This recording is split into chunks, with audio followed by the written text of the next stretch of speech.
Hello guys, good morning. Ayan, bago ako pumasok sa school, sasagutin ko muna yung mga messages na nare-receive ko sa aking WhatsApp regarding po sa question saan at paano mag-aral ng Turkish language dito sa Turkey. Guys, bago ko sagutin, pwede bang pakisubscribe ang aking YouTube channel? Huwag niyo pong kalilimutan na i-click ang subscribe button. At huwag niyo rin pong kalilimutan na i-share ang aking videos sa mga kaibigan niyo na gustong malaman ang proseso kung paano mag-aral ng Turkish language dito sa Turkey. So, unang-una po, ipapaalam ko sa inyo na ang pinapasukan ko po ay isang public education center. Hindi po siya private tutorial. So, ibig sabihin po, personal akong pumapasok doon sa training center. Pumapasok ako this week 3 times a week. So, Tuesday, Friday, at Saturday. So, ang schedule po ay depende sa teacher kung ano po yung ibibigay na schedule.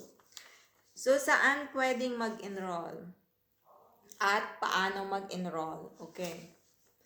Sa bawat distrito po dito sa Turkey ay meron po silang nakalaan na public education center. So, eto pong pinapasukan ko ay mas pabor sa mga residence permit holder. Kasi kung working permit holder ka, so parang imposible na makapasok ka dito face to face kasi naka-stay in ka po sa employer. So, kung ikaw ay walang trabaho, ikaw ay isang freelancer, or ikaw ay nasa bahay lang, ganyan, may housewife ka dito sa Turkey, or meron kang family visa na hindi ka nagtatrabaho, so hawak mo yung oras mo, ito ay para sa'yo. Kasi, ang schedule ay hindi ikaw ang mag-a-arrange. Ang schedule po ay teacher ang mag-a-arrange. So, libre ba ito? Yes, libre po siya. Actually, habang nagkaklase kami ay libre ang pakape, libre ang patsaa, libre din ang sweets. Pwede ka rin namang mag-share kung gusto mo, pwede kang magdala.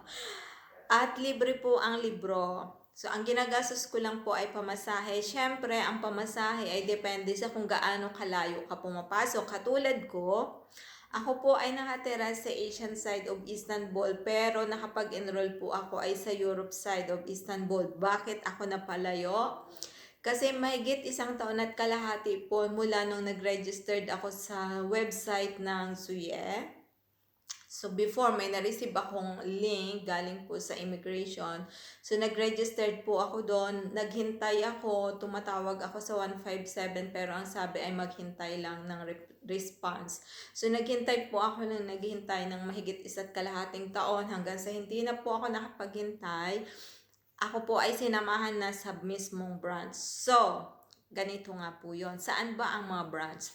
So, kung ikaw po ay isang residence permit holder, lahat ng katanungan mo naman ay pwede mong itawag sa 157, katulad ng kung saan ba ang branch, address ng branch ng public education center sa iyong lugar, sa iyong distrito, ay pwede mong itanong sa 157. Or kung may kakilala ka na Turkish citizen, alam nila yan syempre. So, pwede mong itanong saan ang public education center sa iyong distrito. So, paano ka ba makakapag-enroll? Meron pong 2 klase. Pwede kang tumawag sa branch. May mga number provided sila. Pwede kang tumawag at sabihin mo lang na gusto mong mag-aral ng Turkish language. So, babalikan ka nila. Once na nakapag-collect na sila ng enrollees, kasi for foreigners lang ito, so, once nakapag-collect sila ng specific, like example, 10 na estudyante, magbabalik sila sa'yo, kukontakin ka nila, at sasabihin nila kung kailan mag-i-start at ano ang schedule. Kaya nga po sinasabi ko, hindi po ito advisable sa mga working permit holder or mga naka-stay in sa employer. So, advisable lang po ito sa mga freelancer or sa mga hindi po nagtatrabaho. So, ano po ang benefits nito sa residence permit holder? Napakalaki. Unang-una, sa e-devlet po ninyo mag-a-appear ang inyong certificate at habang nag-aaral po kayo or ongoing ang inyong pagpasok sa Turkish language, ay nakikita po ito sa website, sa e-devlet, na meron kayong ongoing na uh, application or education sa Turkish language. So, 'di ba pag residence permit holder ka, kailangan mong i-provide ang reason to stay para makapag-renew.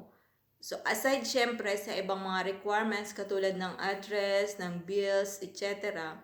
So, isa rin po ito, not 100% ha, na sinasabi ko na ito ang makakapagsalba sa inyong renewal. At least makakatulong ito na makikita ng immigration na may reason ka to stay kung residence permit holder ka. So, after ng education mo, mag-a-appear din sa eDivlet ang certificate mo. Kasi guys, kung nag-aaral ka sa private tutorial, hindi sila naka-connect or hindi, kung magbigay man sila ng certificate, not 100% sure ka na mag-a-appear yun sa eDivlet kasi hindi mo alam kung connected sila dyan. And then, eto ay walang bayad. So, yung mga private tutorial ay may bayad. Yun nga lang, ito pong public education center ay pabor lang sa mga hindi po naka-stay in sa amo. Yung pong magagawa nyo ng paraan, yung schedule nyo. Para po sa iba pang katanungan, pwede kayong mag-comment kasi baka may mga nakalimutan akong sagutin. Pwede po kayong mag-comment para masagot ko yung ibang katanungan ninyo sa susunod na video. Ayan. Guys, thank you sa panonood. Sana may natutunan kayo.